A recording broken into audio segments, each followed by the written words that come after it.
الصلاة والسلام علیک یا سیدی یا خاتم النبیین وعلی آلک و اصحابک یا سیدی یا خاتم المعصومین مولاي صل وسلم دائما ابدا علی حبیبک خیر الخلق کلہم۔ الہی بحق بنی فاطمہ کے برقول ایماں کنی خاتمہ، اگر دعوتم رد کنی ور قبول، منو دست و دامان آل رسول صلی اللہ علیہ وسلم۔ اللہ تبارک و تعالی جل جلالہ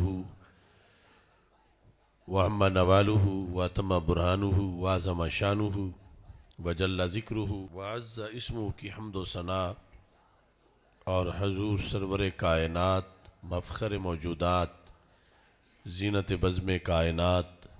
دستگیر جہاں، غم گسار زماں، سید سروراں، حامی بے کساں، قائد المرسلین خاتم النبیین، احمد مجتبیٰ جناب محمد مصطفیٰ صلی اللہ علیہ وآلہ واصحابہ وبارک وسلم کے دربار گوہربار میں ہدیہ درود و سلام عرض کرنے کے بعد السلام علیکم ورحمۃ اللہ وبرکاتہ۔ رب ذوالجلال کے فضل اور توفیق سے جامع مسجد المنظور میں فخر القراء قاری محمد اصغر جلالی صاحب اور مسجد کے منتظمین کی طرف سے معراج النبی صلی اللہ علیہ وسلم و میلاد النبی صلی اللہ علیہ وسلم کانفرنس کا انعقاد کیا جا رہا ہے۔ میری دعا ہے خالق کائنات جل جلالہ اس کاوش کو اپنے دربار میں قبول فرمائے، اور خالق کائنات جل جلالہ ہم سب کو اس میں شرکت پر اجر و ثواب عطا فرمائے۔ سید المرسلین خاتم النبیین احمد مجتبیٰ جناب محمد مصطفیٰ صلی اللہ علیہ وسلم کی کائنات میں جلوہ گری اور کائنات کے اندر غلبہ اسلام کے لیے قرآن و سنت کا پیغام پہنچانا، آپ کی ہر صفت اور آپ کا ہر معجزہ اس میں امت مسلمہ کے لیے بلندی کا راز چھپا ہوا ہے۔ آپ کے معجزات کو بیان کرنے کا ایک مقصد یہ بھی ہے کہ ان کے بیان سے ہم اپنے لیے روشنی حاصل کریں اور زندگی کے شب و روز گزارنے کے لیے سبق حاصل کریں۔ رسول اکرم نور مجسم شفیع معظم صلی اللہ علیہ وسلم کا معجزہ معراج، جو کہ کئی معجزات کا مجموعہ ہے، اس میں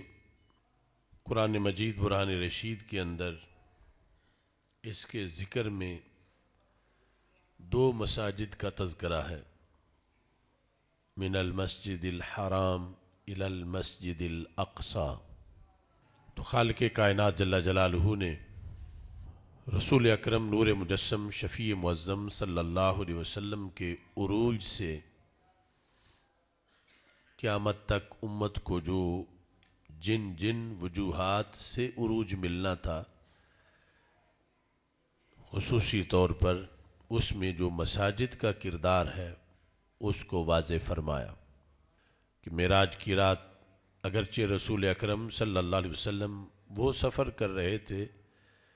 جو کائنات میں نہ کسی کو نصیب ہوا نہ ہو سکتا ہے، اسی کے جلوے، اسی سے ملنے، اسی سے اس کی طرف گئے تھے۔ عالم بیداری میں اللہ کا دیدار یہ کسی نبی یا کسی رسول کو بھی میسر نہ آیا، عام بندہ تو بڑی دور کی بات ہے، ہمارے آقا صلی اللہ علیہ وسلم کے سوا آپ ہی کا یہ خاصہ ہے۔ آخرت میں اللہ کا دیدار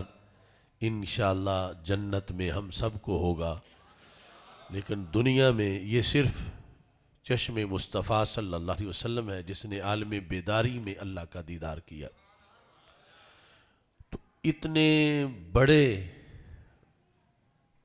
رتبے کے لیے جب آپ جا رہے تھے تو پھر بھی ایک نہیں دو مساجد سے ہو کے تشریف لے گئے،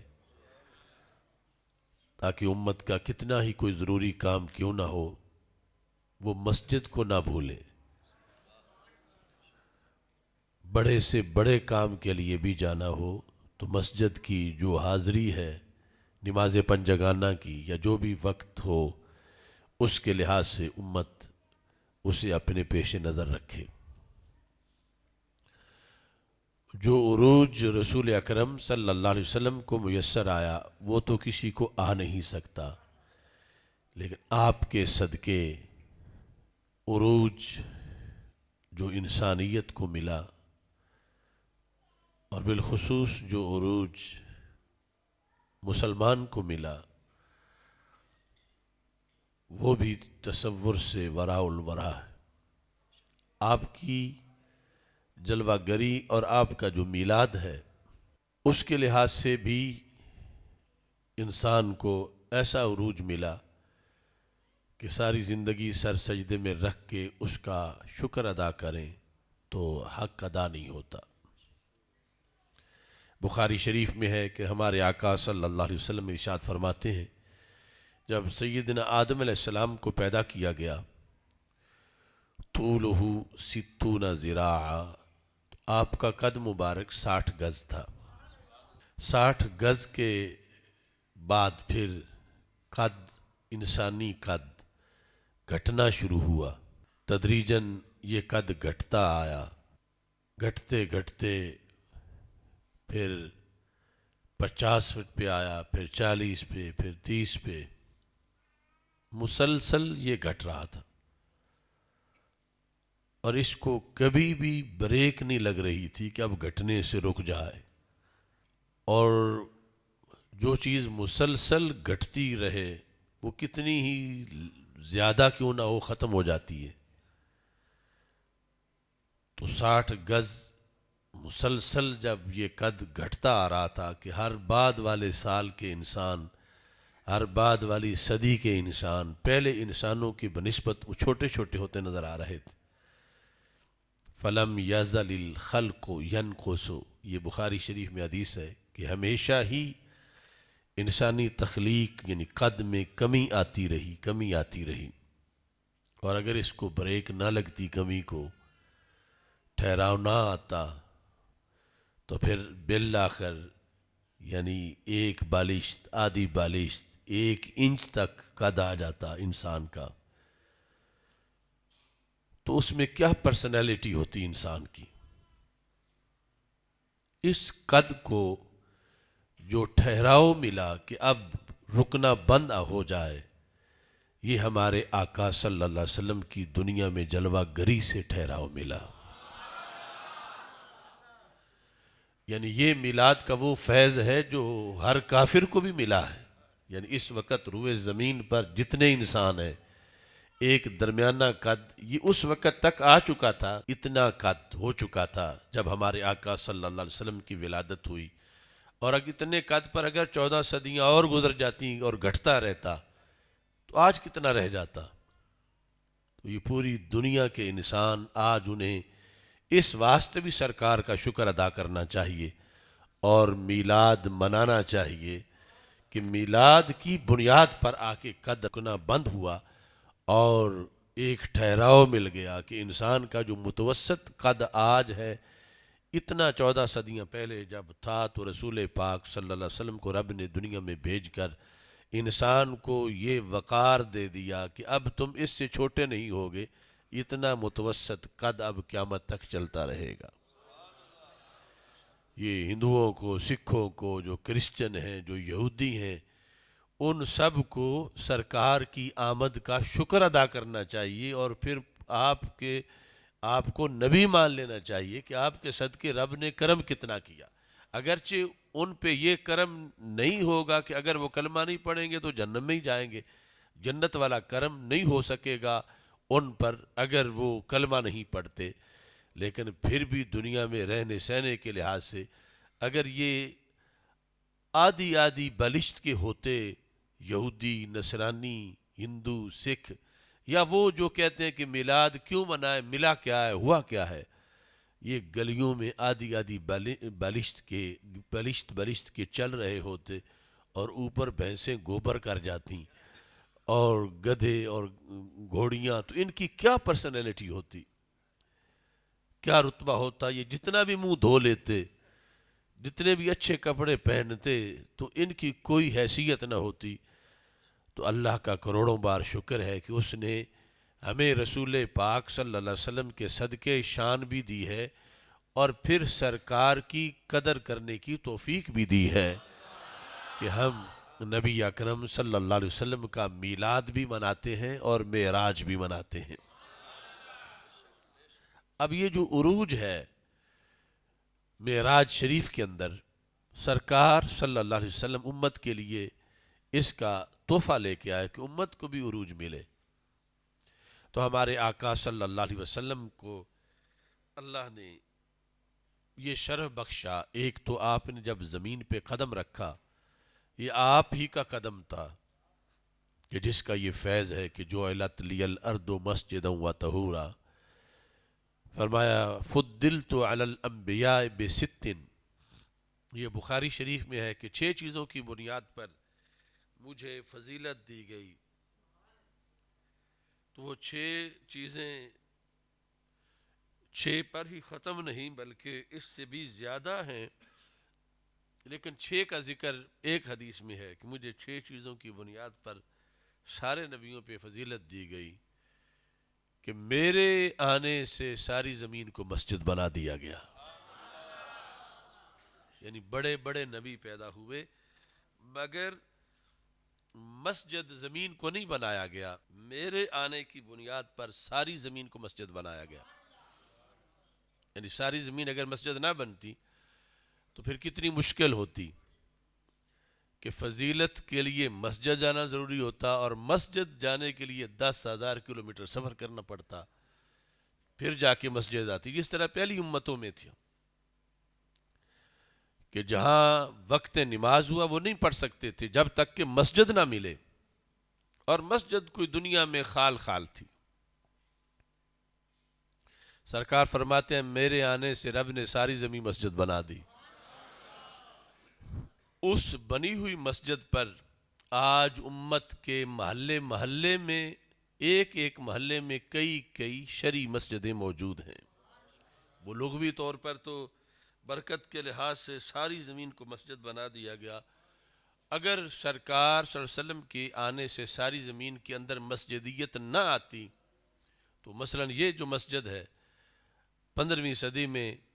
آج اس کو مسجد کوئی نہ بنا سکتا کہ کون سی آیت اتری ہے کہ یہ مسجد ہے کہ 7 والے پلاٹ میں وہ ثواب نہیں ملتا جو اس میں ملتا ہے، نہ آیت اترتی نہ کسی کو پتہ چلتا۔ تو یہ سرکار کے قدم نے ساری زمین میں برکت شامل کر دی اور آگے امت کو یہ کوٹا دیا کہ اس میں جو سادہ سا بندہ بھی ہو، راما گاما اپنے ملک میں وہ کہہ دے کہ میں نے اللہ کے لیے وقف کی، تو اللہ اس کے لیے رحمت کا کوٹا قیامت تک منظور کر دے گا۔ وہ یہ ہے کہ یہ ہے امت مساجد۔ پہلی امتوں کی 4 مسجدیں، 6 مسجدیں، 10 مسجدیں، اس امت کی لاکھوں کروڑوں مسجدیں، لاکھوں کروڑوں شہروں میں مسجدیں، اور مسجد جب ہو تو اس سے عروج ملتا ہے، اور یہ تحفہ ہے خصوصی طور پر رسول اکرم صلی اللہ علیہ وسلم کو جو نماز دی گئی تو ساتھ مسجدیت بھی دی گئی۔ یعنی یہ کثرت سے جو مساجد ہیں کہ جب امت نے پڑھنی ہے تو ان کی یہ نہ ہو کہ دکان بھی کھولنی ہو، کاروبار بھی کرنا ہو اور 100 کلومیٹر پہ جا کے نماز ہوتی ہو یا 1000 کلومیٹر پہ، تو یہ کس طرح گزارا پھر کریں گے؟ تو رب نے ہر چپے میں مسجدیت کا فیض ڈال دیا۔ کہ ویسے تو بازار میں بھی پڑھ لیں، دکان میں بھی پڑھ لیں، ڈیرے پہ پڑھ لیں، کھیت کھلیان میں پڑھ لیں، نماز پھر بھی ہو جائے گی،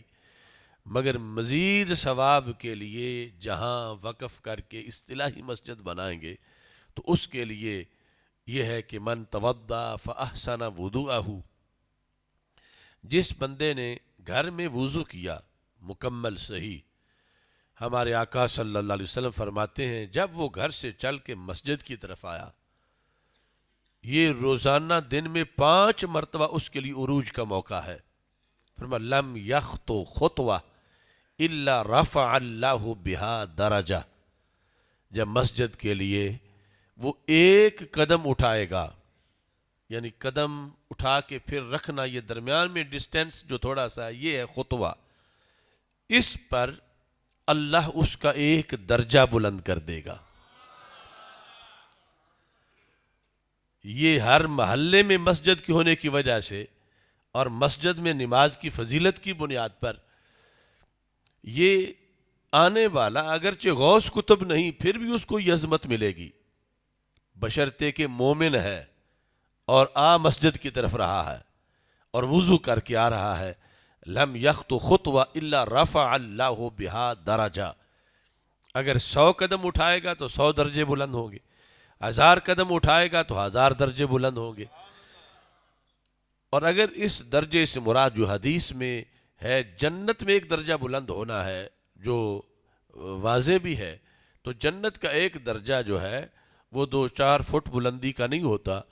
جنت کا ایک درجہ اتنا اونچا ہے جتنا زمین سے آسمان اونچا ہے۔ تو کتنے عروج کا فلسفہ اور لاہ عمل لے کر آئے رسول اکرم نور مجسم شفیع معظم صلی اللہ علیہ وسلم معراج کی رات امت کے لیے، اور رب نے ذکر میں 2 بار 2 مسجدوں کا ذکر کر کے امت کو یہ سبق دے دیا کہ ہمیشہ اپنے محلے کی مسجدیں آباد رکھو، ان میں پڑھو، جاؤ نماز پڑھو، اور یہ جو حدیث میں ہے کہ جو وضو کر کے مسجد کی طرف چلا ایک درجہ بلند ہوگا، ایک گناہ معاف ہوگا، ایک نیکی ملے گی۔ ابھی نماز پڑھنے سے پہلے پہلے کا یہ سارا مرحلہ ہے، پھر نماز کے لیے کھڑا ہو جائے گا، وہ رحمتیں علیحدہ ہیں، وہ برکتیں علیحدہ ہیں، وہ سعادتیں علیحدہ ہیں، پڑھ کے بیٹھ جائے گا، جب تک بیٹھا رہے گا وہ کوٹا علیحدہ ہے۔ تو یہ مسجد اتنا کچھ جو دیتی ہے، اس میں یہ شرط نہیں کہ وہ ضرور مسجد حرام ہو تو پھر ہر قدم پہ بلندی ملے گی، یا مسجد اقصی ہو یا مسجد نبوی ہو، یہ شرط نہیں، وہاں تو مزید اونچائی ہے، لیکن یہ سب کچھ امت مسلمہ کی ہر مسجد میں ملتا ہے،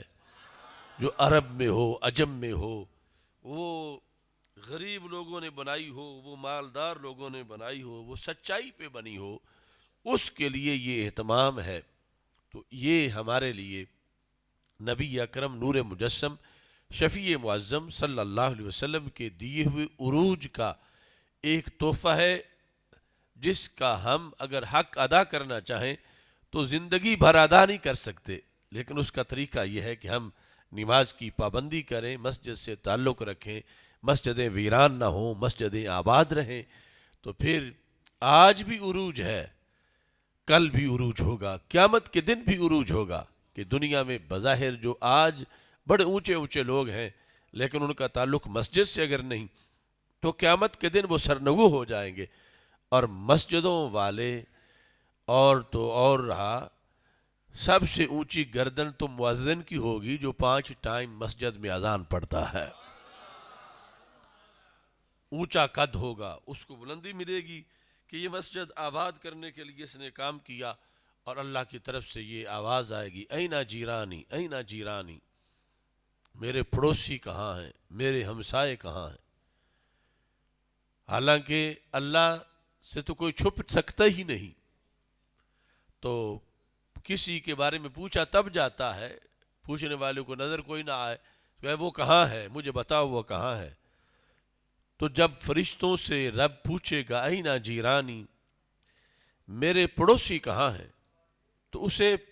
پتہ ہوگا کہ کہاں کہاں ہیں اور کون پڑوسی ہیں، لیکن اس کا مقصد یہ ہوگا کہ آج دنیا کو پتہ چلے کہ کس کا بڑا پروٹوکول ہے، رب کن کی ویلیو کو اجاگر کرنا چاہتا ہے، کہ دوسری طرف وہ ہے کہ جنہیں کوئی پوچھتا نہیں، اور یہ وہ ہے جنہیں اللہ پوچھ رہا ہے، این جیرانی، میرے پڑوسی کہاں ہیں۔ یہ بات رسول پاک صلی اللہ علیہ وسلم نے دنیا میں بتا دی تاکہ میری امت کو پتہ چلے کہ میں ان کے لیے تحفہ کیا لے کے آیا ہوں، جس میں عروج کتنا ہے۔ فرمایا فرشتے بولیں گے من ینبغی لہ ان یجاورک، اب انسانوں سے زیادہ تعلیم والے تو فرشتے ہیں، اور میدان معاشر میں لوگوں کو تو کئی ڈر ہوں گے، ان کے لیے تو کوئی ایسا مسئلہ نہیں ہوگا، تو وہ کہیں گے اے اللہ یہ کن کے بارے میں تو اعلان کر رہا ہے کہ میرے پڑوسی کہاں ہیں، میرے پڑوسی کہاں ہیں؟ تیرا تو پڑوسی ہونا ممکن ہی نہیں کہ تیرا بھی کوئی پڑوسی ہو۔ پڑوس کے لیے گھر اکٹھے ہوتے ہیں، اور رہنا، گھر میں رہنا، جگہ میں رہنا، مکان میں رہنا، یہ تو تیری شان ہی نہیں، تو جسم سے پاک ہے، تیرا جسم ہی نہیں، تیرا پڑوسی کون ہوگا؟ تو کن کو تو پڑوسی کہہ رہا ہے؟ تو رب ذوالجلال فرمائے گا این زوار المساجد، کہ میرا اور کوئی گھر نہیں ہوتا لیکن مسجد کو میں نے اپنا گھر قرار دیا ہے۔ میرا جسم نہیں لیکن مسجد انوار و تجلیات کے مرکز ہیں۔ این زوار المساجد، فرشتوں میں یہ پوچھنا چاہتا ہوں، عرب و عجم میں ساری صدیوں میں قیامت تک وہ کون کون لوگ ہیں جنہوں نے مسجدیں بنائیں؟ وہ کون کون لوگ ہیں جنہوں نے مسجدیں آباد کی؟ بالخصوص زوار جو ہے وہ زائر کی جمع ہے، یعنی جو مسجد کی زیارت کرنے آتے تھے۔ زیارت کرنے کا یہ مطلب نہیں صرف جیسے بادشاہی مسجد کو دیکھنے چلا جائے، یہاں زیارت کا مطلب یہ ہے کہ مسجد میں آ کے نماز پڑھتے تھے، مسجد کی دیکھ بھال کرتے تھے، مسجد کو آباد کرتے تھے۔ وہ کہاں ہیں؟ اب جاننے کے باوجود رب پوچھے گا، فرشتوں کے فرشتے جواب دیں گے، اور اس دن جب بڑے بڑے بادشاہ تختوں پہ نہیں ہوں گے، قدموں کے نیچے موم جاموں کی طرح پڑے ہوں گے، اور مسجد کے نمازی کا تذکرہ رب فرما رہا ہوگا، تو پھر دنیا کو پتہ چلے گا کہ کیا عروج اور بلندی ہے مسجدوں کے اندر، کہ جو ان میں آ بیٹھتا ہے، نماز پڑھتا ہے، اس کو تو رب نے اپنا پڑوسی قرار دے دیا ہے۔ یعنی حقیقی طور پر تو پڑوسی ہو نہیں سکتا، لیکن یہ اللہ کی مہربانی ہے کہ اس نے مسجدوں والوں کو، اور بالخصوص مسجدیں آباد کرنے والوں کو، نماز پڑھنے والوں کو رب ذوالجلال نے اپنا پڑوسی قرار دے دیا۔ یہ بات سب کچھ قیامت کے دن ہونی تھی۔ اگر خدا نخواستہ ہمیں اس کا آج دنیا میں پتہ نہ ہوتا اور قیامت کے دن پتہ چلتا کہ مسجد میں آنے والا تو اللہ کا پڑوسی ہوتا ہے، اور قیامت کے دن پتہ چلتا اور دنیا کی زندگی ہماری معاذاللہ ضائع ہو چکی ہوتی، کہ کاش کہ دنیا میں پتہ چل جاتا کہ مسجد میں جا کے نماز پڑھنے والے کی تو یہ شان ہے، تو ہم تو کوئی بھی ناغہ نہ کرتے، ہم تو 5 کی 5 مسجد میں پڑھتے، ہم کسی نہ کسی مسجد سے ضرور اٹیچ ہو جاتے، مسجد کے انتظام میں، مسجد کی رونق میں ہم حصہ لیتے، ہم نمازی بنتے۔ اگر قیامت کے دن پتہ چلتا تو کتنا افسوس ہوتا انسان کو۔ یہ بھی کرم ہے ماہ مدینہ صلی اللہ علیہ وسلم کا کہ جو کچھ قیامت کے دن ہونا تھا آپ نے دنیا میں اپنی امت کو عطا فرما دیا، یعنی دنیا میں امت کو بتا دیا۔ ہمارے آقا صلی اللہ علیہ وسلم کی صرف اس ایک کرم کا اگر ہم حق ادا کرنا چاہیں تو کروڑوں محافل میلاد منا کے بھی نہیں ادا کر سکتے، کہ سرکار نے ہماری کتنی سہولت سوچی، ہمارا کتنا فائدہ سوچا، ہمارے لیے کتنی مہربانی سوچی۔ اب یہ تو پھر ہم خود اپنے آپ کو دھوکہ دے رہے ہیں کہ اگر پتہ ہوتے ہوئے بھی عمل نہ کریں، پتہ ہوتے ہوئے بھی اتنا رحمت کا جو میلہ ہے اس سے کچھ نہ لیں اور خالی ہاتھ دنیا سے چلے جائیں، یہ تو پھر کسی کی اپنی بدبختی اور کم بختی ہوگی۔ لیکن ہمارے آقا صلی اللہ علیہ وسلم نے تو کوئی کمی نہیں رہنے دی کہ جس بنیاد پر یہ عروج ملنا تھا وہ بنیاد بھی امت کو لے کر دی، اور پھر اس کی خبر بھی دے دی کہ ایسا ہونا ہے قیامت کے دن، اور یہ تمہارے پاس موقع ہے زندگی میں، اس موقع کو ضائع نہ ہونے دو۔ تو اس لیے آج کی محفل کا یہ سبق ذہن میں رکھیں کہ معراج اور میلاد سے امت کے لیے عروج کا اہتمام کیا گیا ہے، اور اس عروج کے کئی مواقع ہیں۔ انہی موقعوں میں ایک موقع آگے شب برات میں آ رہا ہے۔ شب برات کا موقع اس کو بھی پہلے ذہن میں رکھنا چاہیے، ایسا نہ ہو کہ وہ گزر جائے تو کہے کہ مجھے تو پتہ ہی نہیں چلا کہ اتنی بڑی رات تھی، اور اس میں بنی کلب کی بکریوں کے بالوں سے زیادہ لوگوں کو جہنم سے نکال کے جنت دی جانی تھی۔ ہر سال نیا کوٹا، یعنی ایک بار جو نکل گئے پچھلے سال وہ تو نکل گئے، اب جو مزید جہنم میں ہیں ان میں سے اتنی بڑی تعداد نے نکلنا تھا، اور مجھے تو پتہ ہی نہیں چلا، رات گزر گئی ہے، اب اگلے سال کا پتہ ہی نہیں کہ آئے گی میرے زندگی میں یا نہیں آئے گی۔ تو پھر پہلے سے بندے کو تیاری کر کے رکھنی چاہیے کہ رسول پاک صلی اللہ علیہ وسلم ارشاد فرماتے ہیں کہ اس رات کو رب ذوالجلال غروب آفتاب کے ساتھ ہی آسمان دنیا پہ جلوہ فرماتا ہے۔ آسمان دنیا اس کو کہتے ہیں جو ہمیں نظر آ رہا ہے، لغوی معنی ہے قریب والا آسمان۔ دنیا کا معنی آخرت کے مقابلے میں قریب ہے، اگرچہ کتنا دور ہے لیکن باقی آسمانوں کے مقابلے میں تو قریب ہے، اس لیے اس کو آسمان دنیا کہا جاتا ہے۔ تو آسمان دنیا پر اللہ تعالیٰ جلوہ فرماتا ہے۔ اللہ چڑھنے اترنے سے پاک ہے، تو ینزلو کے جو الفاظ ہیں اس کا مطلب ہے کہ اس کے جلووں کا نزول ہوتا ہے، چونکہ چڑھنا اترنا بیٹھنا یہ جسم کی شان ہے، اور اللہ جسم سے پاک ہے، چونکہ جہاں جسم ہوتا ہے وہاں فنا آ سکتی ہے، جسم حادث ہوتا ہے، حادث فانی ہوتا ہے، اور فانی جو ہو وہ اللہ نہیں ہوتا۔ تو اس واسطے وہ جسم والے جو ہیں تقاضے خود جسم سے بھی اور ان تقاضوں سے بھی پاک ہے، لیکن ینزلو کا مطلب یہ ہے کہ اس کے خصوصی جلوے جو ویسے عمومی طور پر ہمہ وقت عرش پہ ہوتے ہیں، اس رات کو اس آسمان دنیا پر ان جلووں کا نزول ہوتا ہے، اور اللہ کی طرف سے یہ آواز آتی ہے پوری کائنات میں، جو طلوع صبح صادق تک ساری رات آتی رہتی ہے۔ وہ رب ہو کے اعلان کرتا ہے، غنی عن العالمین ہے، سارے جہانوں سے بے نیاز ہے، اسے کسی کی کوئی ضرورت نہیں کہ وہ پرہیزگار بنے تو اسے کوئی فائدہ ہے،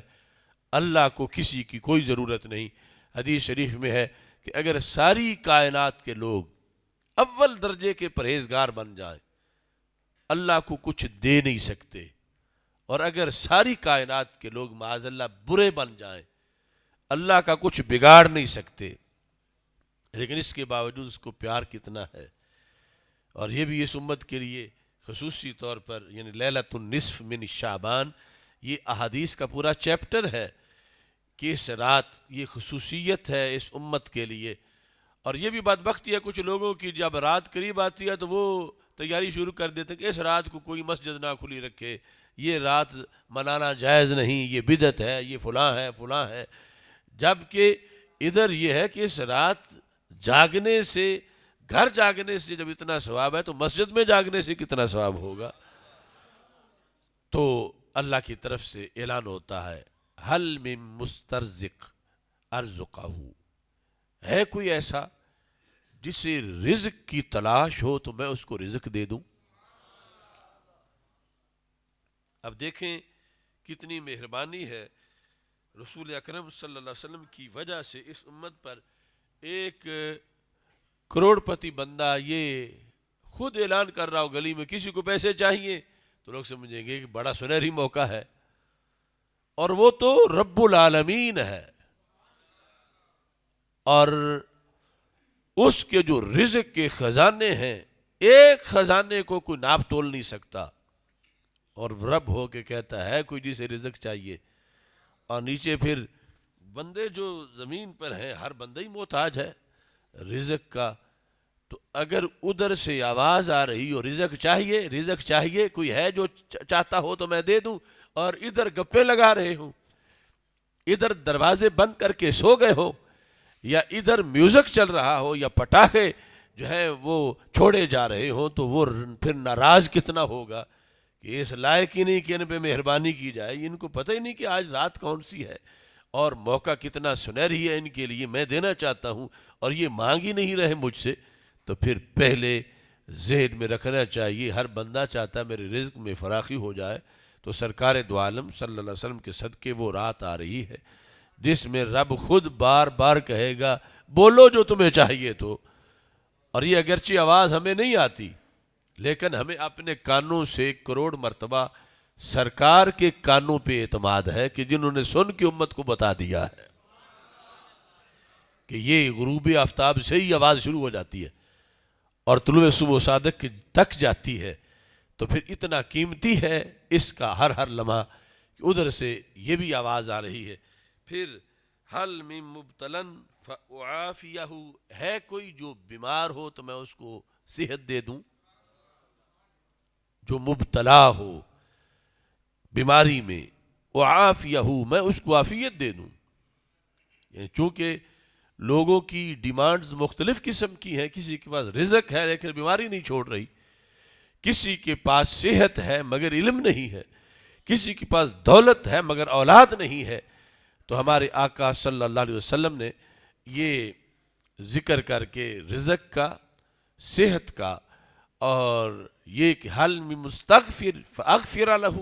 ہے کوئی جو گناہوں کی بخشش چاہے تو میں اس کو معاف کر دوں. یہ فرمایا الا قضا الا قضا، فرمایا وغیرہ وغیرہ. یہ رب سارے اعلان کرتا ہے کہ جس کو عزت چاہیے تو میں عزت دے دوں، جس کو تقوی چاہیے میں تقوی دے دوں، جس کو علم چاہیے میں علم دے دوں. تو یہ رسول اکرم صلی اللہ علیہ وسلم کی طرف سے امت کے عروج کے مواقع ہیں. اور عروج ویسے تو ہر کوئی چاہتا ہے، لیکن شیطان دھوکہ دیتا ہے انسانوں کو، کبھی زوال کو عروج بنا کے پیش کرتا ہے، مگر یہ وہ عروج ہے جو حقیقتاً عروج ہے. اور نبی اکرم نور مجسم شفیع معظم صلی اللہ علیہ وسلم نے اس لیے اپنی امت کو یہ سب کچھ بتایا کہ شیطان ان کو کھینچ کے دنیا کی محبت میں، دنیا داری میں لگائے گا، آخرت بلائے گا کہ آگے کچھ نہیں، بس یہاں جو کچھ لوٹ مار کر لو، یہ دنیا ہی ہے سب کچھ. تو میں نے ان کو آخرت کی فکر دینی ہے تاکہ یہ دنیا میں ضرور کسب حلال تو کریں، مگر یہ سمجھے کہ ہم مسافر ہیں، حقیقت میں منزل ہماری اور ہے، اور وہاں وہ ہمیشہ کی زندگی ہے، یہ تو چند سالوں کی ہے اور یہ یقیناً ختم ہو جانی ہے، اور وہاں آگے معاملہ ہمیشہ کا ہے. تو عقل وہی ہوتا عقل مند کہ جو محدود سے چند سالوں کو مشکل میں بھی گزار لے، لیکن وہ ہمیشہ کی زندگی میں جہنم کے اچڑے نہ چڑھ جائے اور معاذ اللہ جہنم کے شعلوں اور ایندھن میں نہ چلا جائے. عقل مند وہ ہے کہ یہ دنیا کے چند سال، 60 سال ہیں، 70 ہیں، 80 ہیں، جتنے بھی مشکل میں گزر جائیں ایمان کی بنیاد پر، آزمائشوں اور تکلیفوں میں، لیکن آخرت سنوار لے کہ آخر اصل عروج وہ ہے وَالْعَاقِبَةُ لِلْمُتَّقِينَ، متقین کے لیے. تو یہ عروج ہمارے آقا صلی اللہ علیہ وسلم نے نصاب دیا ہے اس امت کو. اب اس سے آگے پھر رمضان کا مہینہ آئے گا تو وہ بھی اس امت کے لیے ایک ایسا تحفہ ہے رسول پاک صلی اللہ علیہ وسلم کی طرف سے. فرمایا ہر نیکی کی جزا اللہ دیتا ہے، اور حدیث قدسی ہے الصوم لی وانا اجزی بہ. اللہ فرماتا کل عمل ابن آدم یضاعف الحسنۃ بعشرۃ امثالھا الی 700 ضعف. ہر انسانی عمل اللہ کے ہاں اس کی پرورش کی جاتی ہے. یہ رب کا فضل ہے کہ کسی نے ایک نیکی کی، اللہ کہتا ہے اس کو ترقی دو، ایک کو 11 میں بدل دو. چلو کرنے والا تو بندہ ہے، میں مولا ہوں، میں اس کو اضافی طور پر دوں گا. اس نے ایک کی، فرشتوں اس کے 11 لکھو. اور پھر فرمایا جوں جوں اس کا اس میں خلوص ہوتا ہے، اس بنیاد پر اللہ کا حکم ہوتا ہے. یہ بہت اچھے طریقے سے نماز پڑھی، اس کو ایک نماز پر 40 کا ثواب دے دو، اس نے مزید اچھی پڑھی اس کو 100 کا ثواب دے دو۔ فرمایا 700 تک ایک نیکی کو بڑھا دیا جاتا ہے اللہ کے ہاں۔ اور فرمایا کہ الا الصوم، مگر روزہ، روزے کا ثواب ایک کا 700 تک صرف نہیں بڑھایا جاتا۔ اللہ فرماتا ہے وہ میں ہی جانتا ہوں کہ میں اسے کہاں تک بڑھانے والا ہوں۔ الصوم لی وانا اجزی بھی، لوگ بھی مانا ہے روزہ میرے لیے، اس کی جزا میں آپ ہی دیتا ہوں۔ تو کیا نماز کی کوئی اور دیتا ہے؟ نماز کی جزا بھی تو اللہ ہی دیتا ہے، حج کی جزا بھی تو اللہ ہی دیتا ہے، زکوٰۃ صدقے کی جزا بھی تو اللہ ہی دیتا ہے۔ تو یہ خصوصی طور پر روزہ میرے لیے ہے، اس کی جزا میں آپ دیتا ہوں۔ محدثین کہتے ہیں کہ جو 5-6 اس کی حکمتیں بیان کی، ان میں سے ایک یہ ہے کہ باقی جتنی نیکیاں اعمال صالحہ ہیں، اللہ حکم دیتا ہے فرشتوں اتنا لکھو، اس کا اتنا لکھو، اس کا اتنا لکھو۔ اور 700 بھی آخری لیمٹ نہیں ہے، کثرت کو بیان کرنے کے لیے ہے 700۔ جس طرح کہہ دیا میں نے تجھے 70 بار سمجھایا ہے، اس کا مطلب یہ نہیں کہ 71 بار نہیں سمجھایا یا 80 بار نہیں، تو 70 ایک کثرت کو بیان کرنے کے لیے آتا ہے۔ تو اس میں یہ ہے کہ رب ذوالجلال فرشتوں کو کہتا ہے فلاں کے حج کا 1 کروڑ نیکیوں کا ثواب دو، فلاں کے زکوٰۃ پر 1 خرب نیکی کا ثواب دے دو، لیکن فرشتوں کے علم میں کوئی عدد ہی نہیں کہ جس سے روزے کے ثواب کو ماپا جا سکے۔ وہ دیں تو تب جب ان کی معلومات میں کوئی ایسا عدد ہو، ارب خرب یہ سب ختم ہو جاتے ہیں، روزے کا ثواب پھر بھی زیادہ ہوتا ہے۔ تو اللہ فرماتا ہے یہ پھر تمہارا کام ہی نہیں، میں خود جانتا ہوں میں نے کتنا ثواب دینا ہے۔ اتنے سنہری مواقع ہمارے لیے رسول اکرم صلی اللہ علیہ وسلم کی نسبت سے موجود ہیں، ہمیں اس سے بھرپور فائدہ اٹھانا چاہیے۔ زندگی کے لمحات کا کوئی پتہ نہیں کہ کب رخصت ہو جانے کا وقت آ جائے، تو اس سے پہلے اغتنم خمسن قبل خمسن، ہمارے آقا صلی اللہ علیہ وسلم فرماتے ہیں 5 چیزوں کو 5 سے پہلے غنیمت جانو۔ یعنی 5 حالتیں ہر کسی پہ آتی ہیں، ان میں سے اکثر تو ہر کسی پہ آتی ہیں 5، اور وہ حالتیں عارضی ہوتی ہیں اور میٹھی ہوتی ہیں لیکن فوراً بدل بھی سکتی ہیں۔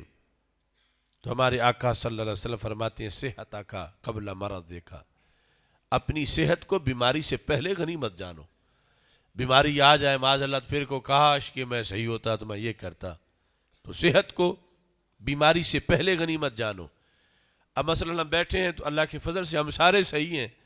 اگرچہ ہر کوئی کہے گا مجھے یہ بیماری ہے مجھے یہ بیماری ہے، لیکن وہ بیماری تو نہیں نا کہ معاذ اللہ آج کو چارپائی سے ہمیں اٹھا کے بٹھاتا، وہ تو کسی کو نہیں، صحیح تھے تو سارے آ گئے ہیں نا۔ تو اللہ کا شکر ادا کرنا چاہیے۔ صحت کا قبل مرض دیکھا، ایسی بیماری کے بندہ پہلو ہی نہ بدل سکے، اس بیماری سے پہلے صحت کو غنیمت جانو، اور اس میں جتنے نیکی کے کام کر سکتے ہو زیادہ کرو، کیونکہ نیکی کے کام صحت کے دنوں میں اگر کوئی بندہ 100 کرتا ہے نیکی کا کام، معاذ اللہ اللہ سب کو بیماریوں سے بچائے، بیمار ہو گیا اب ایک بھی نہیں کر سکتا، تو یہ بھی ہمارے نبی علیہ السلام سے اللہ کا وعدہ ہے کہ 100 کے 100 کاموں کا ہی تمہاری امتی کو عمل کے بغیر بھی ثواب لکھا جائے گا، کیونکہ صحت میں جو کرتا تھا۔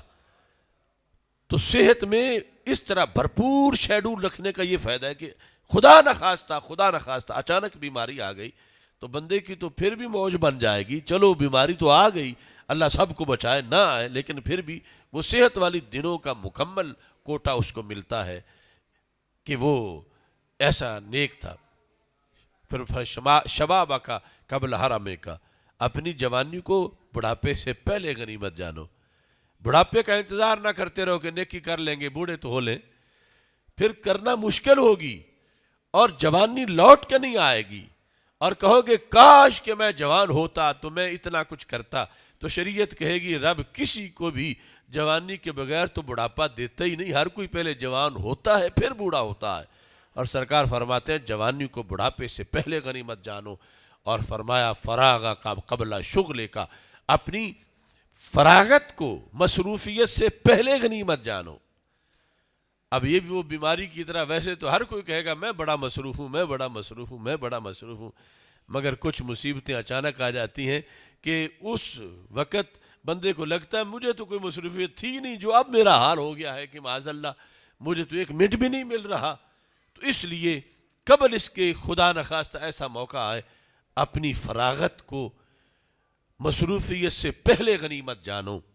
اور پھر فرمایا غنا کا قبل فقر کا، اپنی دولت کو ناداری سے پہلے غنیمت جانو۔ ہو سکتا ہے کوئی کہ میں کوئی آج کروڑ پتی ہوں جو میں غنیمت جانوں، تو آج کا 100 بھی ہو سکتا ہے خدا بچائے ایسا وقت نہ آئے کہ 100 کے لیے تو ترس رہا ہو، 1000 کے لیے ترس رہا ہو، اور کہ کاش کہ 1000 ہوتا تو میں بھی کسی مسجد میں، مدرسہ میں کسی غریب کو میں دے دیتا، اور پھر ملے گا نہیں۔ تو سرکار فرماتے ہیں اپنی دولت کو ناداری سے پہلے غنیمت جانو۔ دیکھو کیا روشن اصول دیے ہیں ہمارے آقا صلی اللہ علیہ وسلم نے۔ ہر بندے کو یہ پوری حدیث روزانہ ذہن میں رکھنی چاہیے۔ اپنے شباب کو بڑھاپے سے پہلے غنیمت جانو، صحت کو بیماری سے پہلے غنیمت جانو، فراغت کو مصروفیت سے پہلے غنیمت جانو، اور دولت کو ناداری سے پہلے غنیمت جانو۔ اور اگر کوئی کہے کہ اب میرے تو یہ وہ ساری پہلی حالتیں بدل چکی ہیں، میں تو بوڑھا بھی ہو گیا ہوں، میں نادار بھی ہو گیا ہوں، میں مصروف بھی ہو گیا ہوں، میں بیمار بھی ہو گیا ہوں، تو میرے لیے اب کیا ہے؟ سرکار فرماتے ہیں حیات کا قبل موت کا، اپنی زندگی کو مر جانے سے پہلے غنیمت جانو۔